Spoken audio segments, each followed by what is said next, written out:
In order to get test scores to go up, teachers will end up teaching to the test.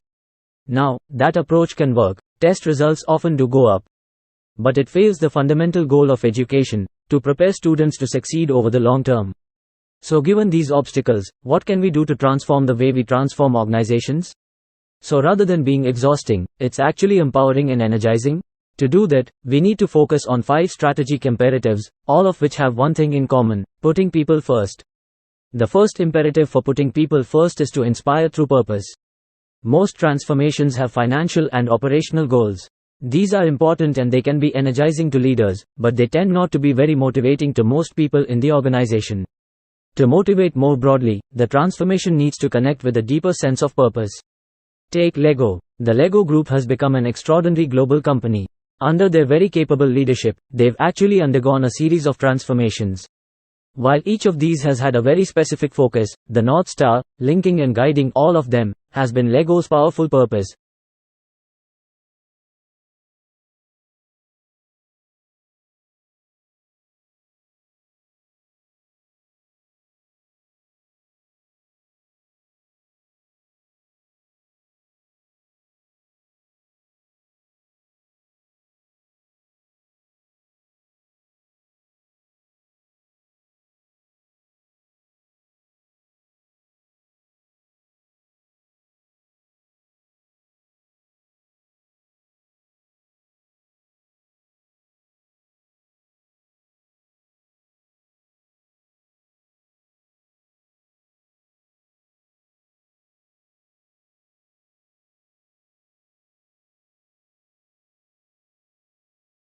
Now, why are companies embracing the re-entry internship?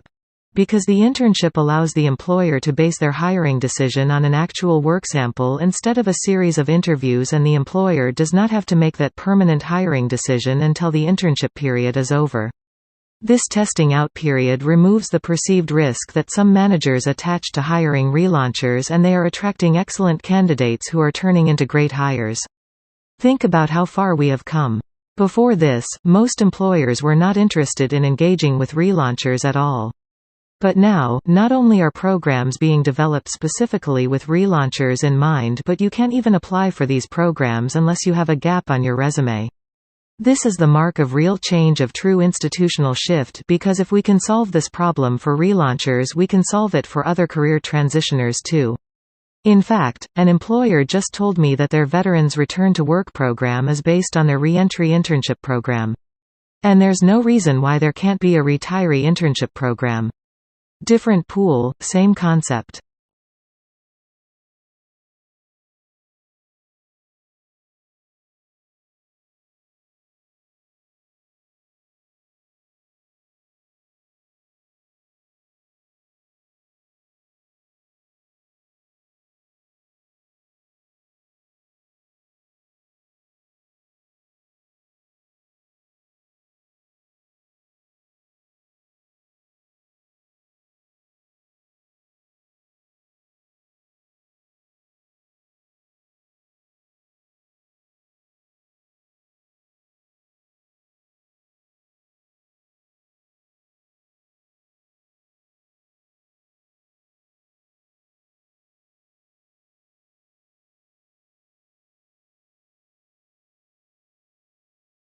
But if I were to ask you a similar question, what percentage of the population do you think is capable of truly mastering calculus, or understanding organic chemistry, or being able to contribute to cancer research? A lot of you might say, well, with a great education system, maybe 20–30%. But what if that estimate is just based on your own experience in a non-mastery framework, your own experience with yourself or observing your peers, where you're being pushed at this set pace through classes, accumulating all these gaps? Even when you got the A. 95%, what was that 5% you missed? And it keeps accumulating, all the way you get to an advanced class. All of a sudden you hit a wall and say, I'm not meant to be a cancer researcher, not meant to be a physicist, not meant to be a mathematician. I suspect that actually is the case, but if you were allowed to be operating in a mastery framework, if you were allowed to really take agency over your learning, and when you get something wrong, embrace it, view that failure as a moment of learning, that number of the percent that could really master calculus or understand organic chemistry, is actually a lot closer to 100%.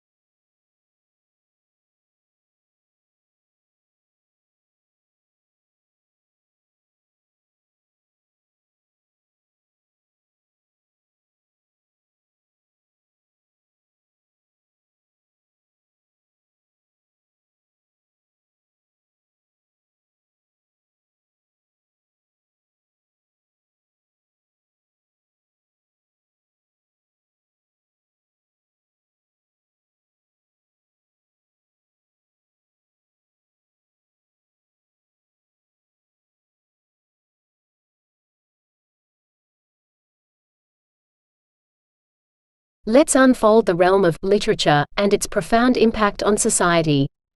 Literature is not just an escape, it's a mirror that reflects our realities, a lens that sharpens our worldview. Literature fosters empathy. When we dive into the narratives of characters from diverse backgrounds, we live a multitude of lives. This vicarious experience enriches our understanding of others, bridging gaps across cultures and experiences. Furthermore, literature is a catalyst for social change. It has the power to challenge norms, to question policies, and to push boundaries. The works of authors like Harriet Beecher Stowe and George Orwell have spurred movements and reformed societies. As we engage with literature, let us recognize its role in shaping the contours of society. In the pages of books, we find the seeds of the future, sown with words that can move nations.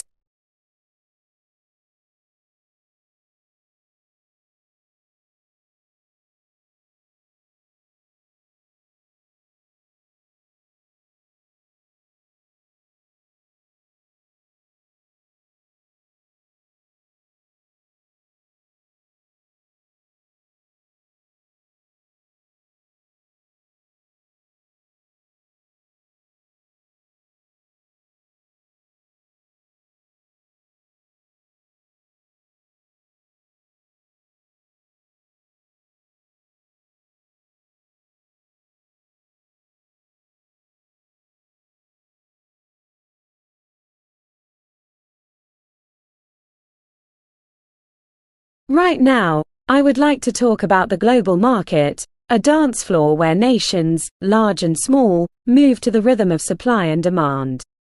In this dance, the markets are not just a place of transaction but a stage where the economic health of a country is displayed. Healthy markets signify a thriving economy, where goods, services, and currencies flow seamlessly across borders. Moreover, the concept of market equilibrium is key. It's the sweet spot where the quantity of goods supplied meets the quantity demanded, leading to stable prices and satisfied consumers and producers. As we delve into the complex world of economics, let's remember that it's not just about numbers and charts. It's about the human stories behind them, the jobs created, the families supported, and the communities built.